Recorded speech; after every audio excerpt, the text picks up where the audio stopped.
Nabubura ba ang ating pangalan sa aklat ng buhay? Maari bang mabura ang iyong pangalan sa aklat ng buhay? Meron kasing mga sabi-sabi na nabubura daw ang pangalan sa aklat ng buhay. Magkasala ka lang, nabubura na daw ang iyong pangalan. O kaya hindi ka lang nakapagsimba, nabubura na daw ang iyong pangalan. Di ka lang makapagbasa ng Bible, di ka lang makapagsalita ng tama, nabubura na daw ang pangalan sa aklat ng buhay. Yung mga nagtuturo na nabubura daw, meron silang ginagamit na verse. At ito lang ang nag-iisang passage na pinagbabasihan nila na nabubura ang ating pangalan sa aklat ng buhay. Kung babasahin natin ng Exodus chapter 32 verse 32 to 33. Pinapakiusap ko pong patawarin na ninyo sila. Kung di ninyo sila mapapatawad, burahin na rin ninyo sa inyong aklat ang aking pangalan. Sumagot si Yahweh, kung sino ang nagkasala sa akin ay siya kong buburahin sa aking aklat.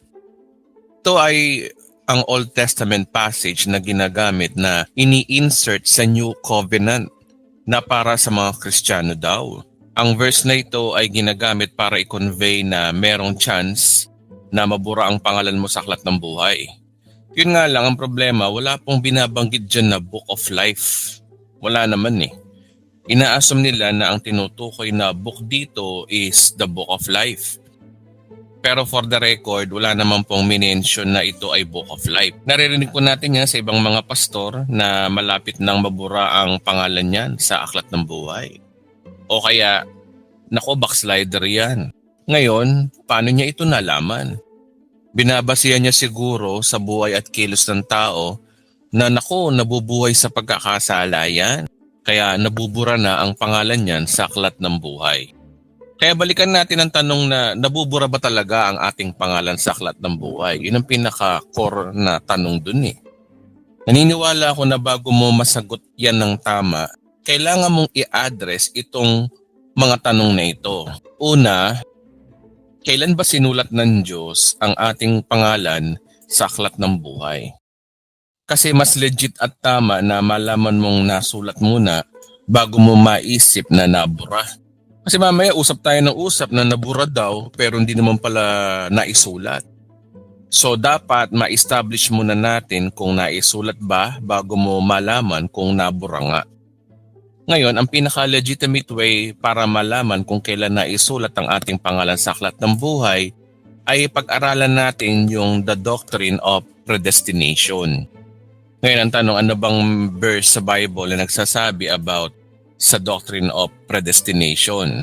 Well, ito matatagpuan natin sa Pahayag chapter 13 verse 8. May passage sa Pahayag na magkakaroon tayo ng idea kung kailan talaga naisulat ang ating pangalan sa aklat ng buhay. Sabi rito, sasamba sa kanyang lahat na nabubuhay sa ibabaw ng lupa, maliban sa mga taong ang pangalan ay nakasulat sa aklat ng buhay, magmula pa ng likhain ng sanlibutan at ang aklat na ito'y iningatan ng korderong pinatay. Ngayon, meron pang isang verse.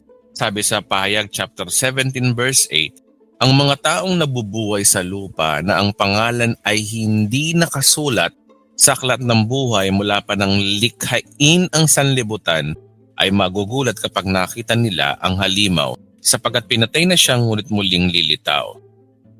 So ang context po niyan is about tungkol sa Antikristo sa Revelation. Pero ang idea dito, nabanggit dyan na kung kailan daw sinulat ang mga pangalan sa aklat ng buhay. At ayon sa mga verse na yan, may pangalan na isinulat na nakasulat past tense at mayroong pangalan na hindi na isulat. Tandaan po natin mga kababayan na ang Diyos ay hindi po siya subject ng oras. Ang nakaraan sa atin at present sa atin at future sa atin sa Kanya ay iisang oras lamang. Hindi natin siya pwedeng ikahon sa oras kasi siya ang gumawa ng time, siya ang gumawa ng space, siya ang gumawa ng sanlibutan. Kaya hindi po siya sakop ng time. Sa mata nating mga tao may time, pero sa Diyos hindi siya sakop ng time. Mahirap maunawaan ito pero ito po ang katotohanan sinasabi ng Biblia. So ang Diyos pala ay hindi nagsusulat sa panahon ngayon, kundi isinulat na pala ito noon pa, bago palikain ang sangkatauhan. Kasi ang sabi diyan, nakasulat sa aklat ng buhay mula pa ng likhain ang sanlibutan. So common sense, no? Ang ibig sabihin ay nagsulat na ang Diyos bago palikhain ang sanlibutan. Ayon sa verse na yan, ayon mismo sa Biblia. So ibig sabihin, ano po bang nauna? Mundo o tao? Pagkakasala ni Eva at Adan o pagkapako kay Kristo? So yun po ang pagkakaiba sa mata ng Diyos at sa mata ng tao. Ang sabi diyan, bago palikhain ang sanlibutan. Sa makatuwid, wala pang tao, wala pa si Eva at Adan, meron ng Book of Life. Gaya ng sinabi ko sa inyo kanina, para masagot natin to, kailangan nating maunawaan ang the doctrine of predestination. Ngayon, gaano ba ka-biblical ang predestination? 6 times lang ito ginamit sa New Testament Greek at every time na ginagamit ito lang ang meaning, wala siyang ibang meaning. Ang predestination, ang Greek word po nito ay prorizo, ang totoong sinabi o ang totoong ginamit na salita. To predetermine, decide beforehand o decreeing from eternity, foreordain or appoint beforehand. So ibig sabihin, the definition of predestination, kung tatagalogin natin, ay isang turo sa Biblia na itinakda na ng Diyos ang mga pangyayari o mga tao upang maisakutuparan ang kanyang kalooban. Sa makatuwid, bago ka pa ipinanganak, na itakda na ng Diyos kung ang pangalan mo ay naisulat na o hindi. Isinulat na bago palikhain ang sanlibutan ayon po diyan. Pangalawa, ano po ba ang basehan ng Diyos para isulat ang iyong pangalan sa aklat ng buhay bago palikhain ang mundo? So ano ang basehan niya? Ano yun, may favoritism ba talaga si Lord? Na kung sino lang ang napili niya ay yun lang ay ligtas na? O meron talaga siyang basehan kung sino ang maliligtas? Ang problema kasi dito, ano ang basehan niya ng pagsulat? Kasi may mga extreme na nagsasabi ay ito ay sovereign choice ni God. Kaya kung ikaw ay pinili, swerte ka. Kung hindi ka napili, sorry ka na lang. Ganyan talaga ang buhay. Merong pinipili o merong hindi napipili. Ang tanong, ganun ba ang Diyos? Ganun ba ang tinuturo ng Biblia? Ngayon, kung ganito po ang ating basehan, parang merong bina-violate na verse sa Biblia. Nagkakaroon tuloy ng contradiction sa sinasabi ho ng Biblia. Kapag ang verse sa Bible pinaliwanag at tapos may binabanggang verse, alam nyo, ang mali po dito ay hindi yung verse, kundi mismo yung nagpapaliwanag o yung nagtuturo. Never pong maging contradict ang Bible. Ang problema ay yung mga nagtuturo. Kaya mahalaga po yung nag-aaral. Ngayon, ano ba yung halimbawa ng conflict na ito na hindi ma-harmonize ng ibang nagtuturo? Halimbawa dito yung sovereign will of God versus human free will. Don't forget na merong will si God. And remember, meron din naman tayong free will. Alam niyo po, kahit merong sovereign will, meron din naman pong human will. Halimbawa dito yung idea na hindi na lang pala nilagay ng Diyos yung puno ng pagkakaalam ng mabuti at masama. Hindi sana nagkasala ang tao, sana happy ending ang lahat. Oo, pwedeng maging happy ending ang lahat, pwedeng mangyari yun, masaya yun, syempre. Yun nga lang, ang problema kasi dito, hindi naman happy ang Diyos. Kasi ayaw naman ng Diyos na sundin siya ng tao na parang robot. Kailangan malaman niya ang tama at mali. Yun ang dahilan kung bakit nilagay yung pagpili sa puno ng pagkakaalam ng tama at mali. Dinesign ng Diyos ang tao na meron pong decision, merong will na mag-isip kung ano ang tama at mali. Kaya ang tao nga ay may free will, kaya we have choices. At ang choice na iyon ay isang beses lang niya pahihintulutan. Halimbawa dito yung puno ng pagkakaalam ng mabuti at masama at yung tree of life na nilagay ng Diyos sa Garden of Eden. May choice ang tao kung alin sa dalawa ang kakainin niya. Kung kinain niya siguro yung tree of life, tatanggalin ng Diyos yung pagkakaalam ng mabuti at masama. Kaso kinain ng tao yung pinagbabawal na bunga, which is nga yung knowledge of good and evil. So ang nangyari nun, ang ginawa ng Diyos, inilayo ng Diyos si Eva at Adan sa Tree of Life at kaya sila pinalaya sa Garden of Eden. Meron lang isang choice ang tao at yun ay forever nang ginagalang na ng Diyos. Kapag ang desisyon mo sa iyong buhay ay piliin ng Diyos, iingatan niya yun sa desisyon mo at hindi ka na niya lulubayan. Walang pabago-bago, walang accept, reject, sulat, bura. Hindi po ganun ang Diyos. Walang pabago-bago, ang Diyos po ay may isang salita. Sabi ng iba, meron daw tinakdang mapahamak at meron naman daw tinakdang maligtas. Ano, totoo ba ito? Ngayon, kung merong itinakdang maligtas, may binabangga pong verse. Kung babasahin natin sa 2 Pedro chapter 3 verse 9, ang Panginoon ay hindi nagpapabaya sa kanyang pangako gaya ng inaakala ng ilan. Hindi pa niya tinutupad ang pangakong iyon alang-alang sa inyo. Binigyan pa niya ng pagkakataon ang lahat upang makapagsisi at tumalikod sa kasalanan sapagkat hindi niya nais na may mapahamak. Maliwanag diyan na ayaw ng Diyos na may mapahamak.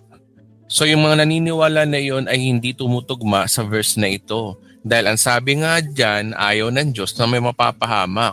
Ngayon ang tanong, gusto ba talaga ng Diyos maligtas lahat? Siyempre, ayon sa John 3:16, nais niya na iligtas ang buong mundo. Pero ang tanong, lahat ba ay maliligtas? Siyempre, hindi lahat ay maliligtas. Sa makatuwid, ang maliligtas lang ay yung gustong maligtas. Kung gusto mo maligtas, panampalatayanan mo yung ginawa ni Kristo para ikay maligtas. Kung ayaw mo maligtas, maniwala ka sa religion mo. Maniwala ka sa mabubuting gawa mo. Yun lamang po ang choice ng tao. Kaya kung mapapahamak ang tao, for the record, ang napupunta lang sa impyerno ay yung piniling i-reject ang kaligtasan kay Kristo. Dinala niya ang kanyang sarili sa impyerno at hindi ang Diyos.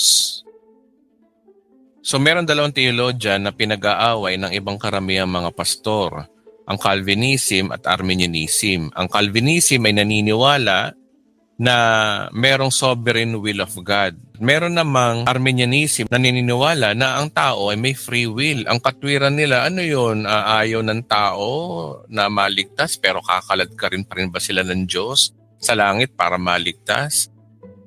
O kaya yung mga Calvinism naman, wala na. Kung pinili ka, nakatakda ka. So ibig sabihin, kung di ka nakatakda, hindi ka maliligtas. Yun ang theory ng dalawa. Meron talaga kayong makikitang mga verse na ang Diyos ay pumipili. At meron din naman kayong verse na makikita na ang tao ang pumipili.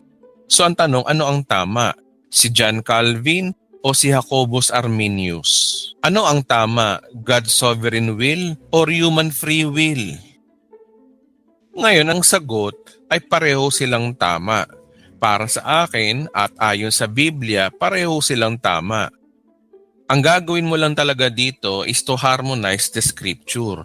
Pareho kong tinatanggap ang theory ng dalawang magkalaban na ito. Actually, hindi naman talaga sila magkalaban. Ang magkalaban lang dito yung mga pastor na naglaban-laban at pinaglalaban ng dalawang ito.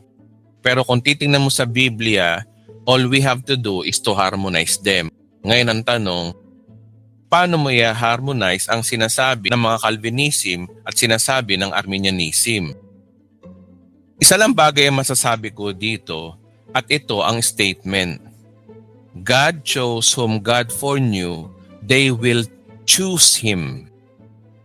Again, God chose whom God foreknew, they will choose Him. Or sa madaling salita, kung tatagalogin natin, pinili ng Diyos yung mga alam ng Diyos na pipiliin siya. Again, pinili na ng Diyos yung mga alam ng Diyos na pipiliin siya. So anong basehan ng Diyos sa pagpili? So magitan ng pagkakaalam niya kung sino yung pipili sa kanya sa future. Ibig sabihin, nung sinulat ng Diyos ang aklat ng buhay in the past, nakita na ng Diyos ang dulo ng buhay ng tao kung sino yung tatanggap sa kanya at nalaman niya na to in advance. Kaya doon pa lang sa past, sinulat na niya ang mga pangalan ng mga taong pipili sa kanya. Ngayon, tanungin ko kayo, nangyari ba ang pagpili ng tao? Yes. Nangyari ba ang pagpili ng Diyos? Yes, all we have to do is to harmonize them. Ang hirap kasi, hindi kasi alam ng ibang mga pastor na ugali ng Diyos, may kakayanan siyang makita ang future, the reason why He already written your name in the book of life. Ngayon, ang tanong, biblical ba yung idea mo, Pastor Edwin?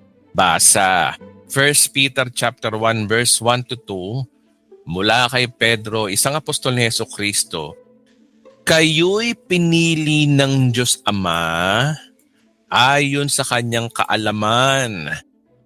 Sa mulat-mula pa at ipinabanal na ng Espiritu Santo upang maging masunurin kay Kristo Jesus at nilinis sa magitan ng kanyang dugo, sumagana nawa ang inyong pagpapala ng kapayapaan.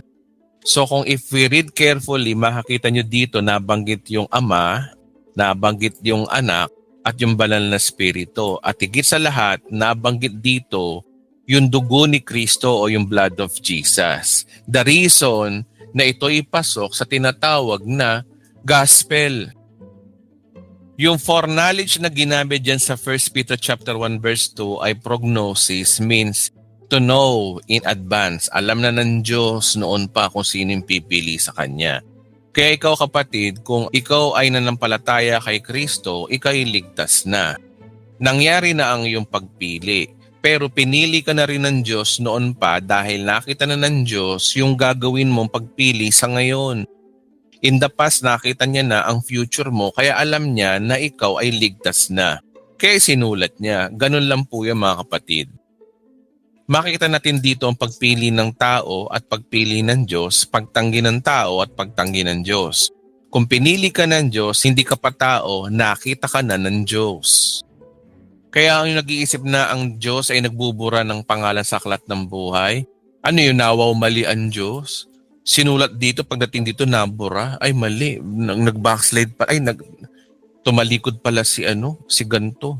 Kaya dapat burhain ko uli. Ganun ba ang Diyos? O nakita na ng Diyos ang dulo ng buhay mo? Kung hindi ka magpapatuloy, bakit isusulat pa ang pangalan mo? Kaya nga ang pagsulat ng pangalan ay hindi base sa performance, kundi pagbase sa pagkakaalam na ng Diyos na kung anong gagawin mo sa pagtanggap sa dugo ni Kristo Jesus na magliligtas sa iyo. Ngayon, there are two important truths about foreknowledge. Una, God knew us before we born. Alam na ng Diyos kung sino tayo bago tayo pinanganak. At mababasa natin yan sa mga awit chapter 139 verse 13 to 16. Ang anumang aking sangkap, ikaw o Diyos ang lumikha. Sa tiyan ng aking inay, hinugis mo nang nung bata.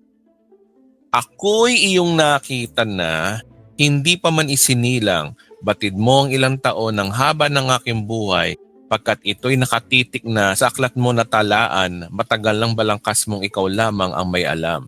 Sa maliwanag diyan na binubuo ka pa lang sa tiyan ng nanay mo, nakita ka na ng Diyos. Alam na niya kung ano ang iyong hinaharap at alam din niya kung tatanggap ka sa Kanya o hindi. Alam na niya kung magpapatuloy ka rin o hindi. Jeremiah chapter 1 verse 5, bago pa pinanganak ay pinili na kita upang maging propeta para sa lahat ng bansa. Ayon kay Jeremiah. At Galatians chapter 1 verse 15, ngunit sa kagandang loob ng Diyos, minabuti niyang ako'y piliin pa bago pa ipinanganak. At tinawag niya ako upang maging isang lingkod niya. So si Pablo, tinawag na, pinili na daw siya bago ipinanganak. So ibig sabihin, ang Diyos talaga, bago ka pa ipanganak, namili na siya. Dahil nakita niya na yung mangyayari sa future. Number 2, God chose us before the world began. Ang sabi sa Ephesians chapter 1 verse 4 to 5, Tagalog, bago palikay ng sanlibutan, pinili niya tayo upang maging Kanya sa magitan ng ating pakikipag-isa kay Kristo, upang tayo maging banal at walang kapintasan sa harap niya. Dahil sa pag-ibig ng Diyos, tayo Kanyang pinili upang maging anak niya sa magitan ni Kristo Jesus. Iyan ang Kanyang layunin at kalooban. So nakita na ng Diyos na pipiliin mo si Kristo in the future, kaya bago pa lang likay ng sanlibutan, sinulat na niya ang iyong pangalan sa aklat ng buhay. This is how we harmonize the scripture. Kung hindi mo kayang i-harmonize ang scripture, ibig sabihin nun, false gospel ang natutunan mo. But if you harmonize the scripture, nasa tamang paraan ka, o nasa tamang daan ka sa tamang gospel. Isa pang verse, in Him we are also chosen, having predestined according to the plan of Him who works out everything in the conformity with the purpose of His will. So predestined na nabanggit dyan o yung foreknowledge. Okay? At sinabi rin sa Romans chapter 8 verse 29 to 30, sapagkat mula't mula pa'y alam na ng Diyos kung sino ang magiging Kanya at mga ito'y pinili niya. Alinaw dyan, no? Alam na daw ng Diyos kung sino daw yung magiging Kanya. At ang mga ito, dahil alam na ng Diyos kung sino yung Kanya, ano nangyari? Ang mga ito'y pinili niya. Kailan niya ito pinili? Before the world began. Upang maging tulad ng kanyang anak, at sa gayon ang anak ay naging panganay ng lahat ng maraming magkakapatid. Ang mga pinili niya noong pang-una ay kanya nang tinawag, at ang mga tinawag ay kanya ring pinawalang sala, at ang pinawalang sala ay kanyang binahaginan ng kanyang kaluwalhatian. So ayon sa verse na yan, sa 29, so unang step ng Diyos, alam na ng Diyos kung sino yung sa kanya. Ito yung tinatawag na foreknowledge. Mula't mula pa'y alam na ng Diyos ang magiging Kanya. Tapos, sumunod yung predestined, pinili o itinakda Kanya. Ang second step is predestination. Sumunod, itinawag ka na. Ito'y tinawag para makakilala ka sa Diyos. Meron takdang araw na makikilala mo ang Diyos. Ito yung tinatawag na called. At pagkatapos kang tawagin ng Diyos at ikaw'y tumugon, dun palang papasok yung pang number 4, you are justified. Tinanggap mo si Kristo at ikaw ay napawalang sala at magiging glorified ka balang araw, yung pang-5, na balang araw ikaw ay pinaupong kasama ni Kristo sa millennial kingdom o yung paghahari ni Kristo dito sa daigdig. Yan po ang eksaktong sinasabi ng verse na yan, nakaplano na po. Ngayon ang tanong, kailan ba sinulat ng Diyos ang iyong pangalan sa aklat ng buhay? Ang sagot, sinulat na ng Diyos ang inyong pangalan sa aklat ng buhay bago palikain ang mundo. Pangalawa, ano ba ang basehan ng Diyos para isulat ng iyong pangalan sa aklat ng buhay bago palikain ang mundo? Ang sagot, pinili na ng Diyos yung mga alam ng Diyos na pipiliin siya. Wherein ito nga yung foreknowledge. So, the two important truths about God's foreknowledge is God knew us before we born, and God chose us before the world began. Ngayon ang tanong, balikan natin ngayon yung Exodus chapter 32 verse 33 na nabubura daw ang pangalan sa aklat ng buhay. Kapag binasa po natin ang verse na ito, parang nagpapahiwatig na ang pangalan ay nabubura nga. Besides, ito lang yung nag-iisang verse na ginagamit ng ibang pastor para sabihin na ang pangalan ay nabubura. Wala po itong supporting verses, wala rin po itong other collateral passages. Nag-iisang talatang dinampot-dampot ng ibang pastor, di umano na ayon sa kanila na ang pangalan ay nabubura sa aklat ng buhay. Ayon sa verse, basahin po natin ipinapakiusap ko pang patawarin na ninyo sila, kung hindi na ninyo sila mapapatawad, burahin na rin ninyo sa inyong aklat ang aking pangalan. Sumagot si Yahweh, kung sino ang nagkasala sa akin, ay siya kong buburahin sa aking aklat. Huwag nating pagtalunan kung nagbubura o hindi kasi malino naman dito na may nabubura. Pero hindi malinaw dito kung ano yung book na sinasabi. Okay? Ang problema, di rin nila ito na-prove. Sila ay nag-a-assume na ito daw ay book of life ayon sa ibang mga pastor. Ano yung kung mo ba may book, ito na ay book of life. Ay may nakita ba kayo na book of life? Totoo bang book of life ang binabanggit dito? The only way to resolve that, tingnan natin yung sinasabing hermeneutics. Meron po kasing rules ang hermeneutics na is to interpret according to the correct usage of word. Pero yung sa context, kailangan inaalam mo rin kung ano yung salitang ginamit. Kasi kung sasabihin mo ito ay book of life, wala na. Ang tawag po diyan ay eisegesis. You are giving meaning of the text. Ikaw lang nagbibigay ng kahulugan nun. Hindi naman sinasabi ng Bible yun ang kahulugan. Ikaw lang may sabi, hindi ang Bible. Iba yung exegesis, na getting the meaning from the text. Para malaman mo yung meaning ng text, titignan mo yung meaning ng salita sa original translation. which is yung Old Testament na ang sinulat ay sa wikang Hebreo. Tingnan mo yung sinabi diyan sa wikang Hebreo. Hindi po tayo magbibigay po ng meaning, kundi kunin talaga natin yung meaning ng salita na ginamit dito. Wherein ito nga po yung Hebreo. Ngayon tingnan natin yung totoong sinasabi ng Biblia according sa translation. Yung po bang book dito ay Book of Life? O ibang book ang sinasabi dito? Kung titingnan po natin, yung book na sinasabi rito sa Hebreo ay Sefer, literally a tally of record or a record of the living. Kung tutuusin, di po proper yung book kasi nung panahon na ito, hindi pa uso yung salitang book o yung idea ng book. Nung panahon na ito, nasulat ang Biblia sa parchment or sa scroll or sa balat ng hayop. Kaya ito po ay maaring bato or listahan. Maaring listahan ng binabanggit dito, hindi po book. Kasi kung titingnan mo sa word na Sefer, kung titingnan mo rin dito, ito ay scroll, letter, or bill, or register ayon dito. So ibig sabihin, hindi po to libro, hindi po to book. Okay? So ang tanong, makakakita po ba tayo sa Bible na nagsosupport ng Sefer na ito ay Book of the Living or listahan? Kasi di ba Sefer? Ngayon, I will show you another verse. Ito po ang kainaman. Scripture, interpret the scripture. Yung pastor na nag-interpret na nabubura daw ang ating pangalan sa aklat ng buhay, wala silang verse na nagsusupport sa verse na ini-interpret nila. Di gaya ng verse na pinapakita ko sa inyo ngayon, sumusuporta talaga sa Book of the Living. Ang sabi sa Psalms chapter 69 verse 28, "Let them be blotted out of the book of the living and not be written with the righteous." Yung Book of the Living dyan ay tinranslate as Sefer. So nakalagay po dyan, Book of the Living. Ngayon tingnan natin kung ano yan sa Hebrew. Ang sabi dito, no, Book of the Living, ito ay Sefer. Ang Sefer is Book of the Living. So yung Book of the Living dito sa King James, ang tawag sa kanya ay Sefer. So ibig sabihin, kapag sinabing Book of the Living, ito po ay Sefer. Pag sinabing Book of the Living o listahan ng mga buhay, ibig sabihin kapag ikay binura dito, kasama ka sa listahan ng mamamatay. Kasi ang mga nakalista lang doon ay mabubuhay. So meaning, ito'y tungkol sa mamamatay na mga tao, listahan ng mga mamamatay na sinasabi. Na kapag sinabing binura ang iyong pangalan sa listahan ni Yahweh, ikaw ay mamamatay.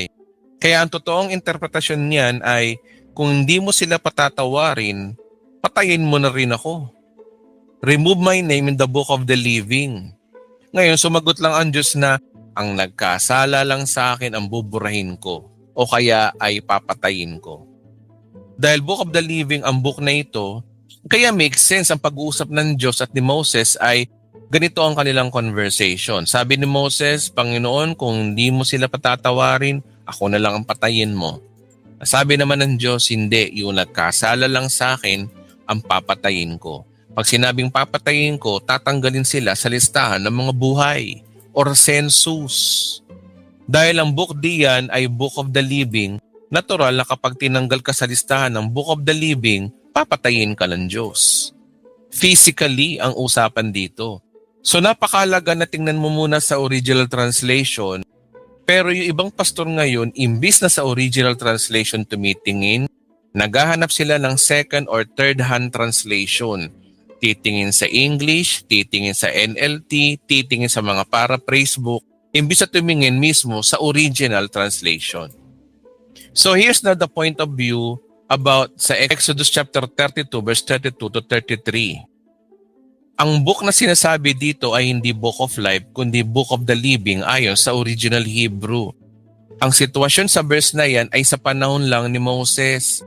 Hindi po ito applicable sa atin. Ito'y panahon law. At saka dito, ang kausap ng Diyos dito ay mga Hudyo. Hindi po tayo mga Hentil.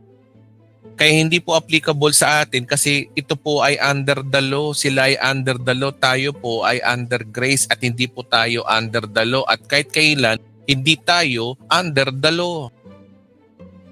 So sinong kausap? Mga Hudyo ang kausap po dito, hindi po tayo mga Kristiyano. Kaya hindi po tayo ang kinakausap po dito. Ngayon ang tanong, nabubura ba ang ating pangalan sa aklat ng buhay? Ang sagot, syempre hindi. Number 1, bakit? Kasi, because God never commits mistakes. Hindi po buburahin ng Diyos ang pangalan mo kasi ang Diyos ay hindi po nagkakamali. Kung ang Diyos ay nagkakamali, bababa ang tingin mo sa Diyos. Ang Diyos na nagkakamali ay hindi dapat sambahin. Kaya ka sumasamba sa Diyos dahil ang Diyos ay hindi nagkakamali. Ikaw ay nagkakamali, ang Diyos ay nagkakamali, pantay lang kayo ng Diyos. Ngayon, ang Diyos ay hindi mo kapantay dahil ikaw ay nagkakamali, ang Diyos ay hindi nagkakamali. Kaya dapat siyang sambahin because God never commit mistakes. Ang pagbubura po ay akto ng pagkakamali. Erasure means mistakes. So ano ba ang binubura, yung tama o yung mali? Kaya kapag sinabi mo ang pangalan mo ay binubura ng Diyos sa aklat ng buhay, para mo na rin sinasabing nagkakamali ang Diyos. Hindi siya dapat sambahin kasi nagkakamali rin pala siya eh. Kaso isang kalapastangan na naman sa Diyos yung pinipreach mo na ang Diyos ay nagkakamali. Biro mo yung Diyos no, nagwo-worry sa langit no. Hinihintay niya na, naku, baka magbabackslide tong taon to. Naku, nag-backslide, mali yung sinulat ko. Kala ko kasi hindi siya magbaback. Erase. Ano yun? Kung mali ang Turing ito, di kaya yung nagkakamali dito ay yung mga pastor na kulang-kulang sa pag-aaral? Isa pang verse na nagpapatunay na ang Diyos hindi nagkakamali, Deuteronomy chapter 32 verse 4, He is the rock, His works are perfect, and He's always are just. A faithful God who does no wrong. Upright and just is He. At as sinabi sa Zephaniah chapter 3 verse 5, the Lord within His righteous, He does no wrong. Hindi siya nagkakamali. Okay? Pangalawang dahilan kung bakit hindi nabubura ang iyong pangalan sa aklat ng buhay, because God promised He will never erase it. Revelation chapter 3 verse 5, ang sabi rito, no? Ang magtatagumpay ay magdaramit ng puti at hindi ko kailanman aalisin sa aklat ng buhay ang kanyang pangalan. Kikilalanin ko siya sa harapan ng aking Ama at kanyang mga anghel. Ngayon, ang sabi diyan, ang magtatagumpay daw ay hindi raw niya buburahin. Ngayon, ang tanong dito, iba naman confused. Yung mga nagtatagumpay lang dyan, Pastor Edwin, ang hindi buburahin. Pero pag hindi ka nagtagumpay, mabubura ka. Ang tanong, paano ba magtagumpay? Kaninong tagumpay ba ang sinasabi diyan? Remember, nasa bagong tipan tayo. Ang gospel sa atin, tayo'y tagumpay, hindi sa ating mabubuting gawa, kundi tayo nagtagumpay dahil kay Kristo. Ngayon ang tanong, loser ka ba talaga? Are you a loser? Ang tanong ba talaga, loser ka ba talaga? Ang loser po ba mga Christian? Ngayon, paano kung sabihin ko sa inyo na hindi? Basa. Romans chapter 8:37, No, in all these things we are more than conquerors through Him who loved us. We are more than conqueror, higit ka pa sa mananagumpay, pero ang hinihingi ng Biblia, yung magtatagumpay daw, ay hindi buburahin ng Diyos sa aklat ng buhay. Pero ikaw, higit ka pa sa magtatagumpay, you are more than conqueror. Ibig sabihin nun, overqualified ka pa nga eh. Bakit? Sa tagumpay mo ba kayo nang galing?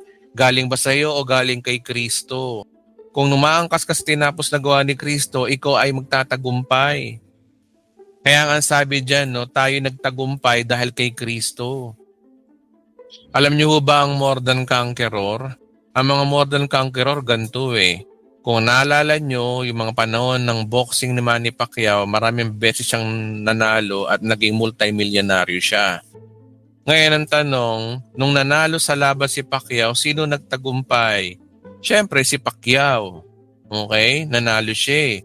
Siya ay yung tinatawag na conqueror. Pero alam nyo kung sino yung more than conqueror dito? Walang iba kundi yung kanyang asawa, si Jinky, di ba? Lahat ng balato sa kanya. Kaya nga di ba, mabibili niya ang gusto niyang bilhin kasi siya ay more than conqueror dahil asawa niya ay conqueror. So ganun din po tayo mga Kristiyano. Tayo ang bride of Christ. Sabi sa Biblia, ang church daw ay bride of Christ, ang mapapangasawa ni Kristo. So ibig sabihin mga kapatid, kung si Kristo ay nagtagumpay, ang asawa niya ay yung more than conqueror na babalatuhan niya ng tagapagmana ng kaharian ng langit. Ngayon, paano mo sasabihin loser ka? So ibig sabihin, yung sinasabi sa verse na ito, na ang magtatagumpay ay magdaramit na puti ay hindi kailanman aalisin sa aklat ng buhay ang kanyang pangalan, kasama ka dito kapag nanampalataya ka kay Kristo. So ang tanong, loser ba talaga tayo? Hindi. So ano ang bigay idea dito? In Christ I am forever saved.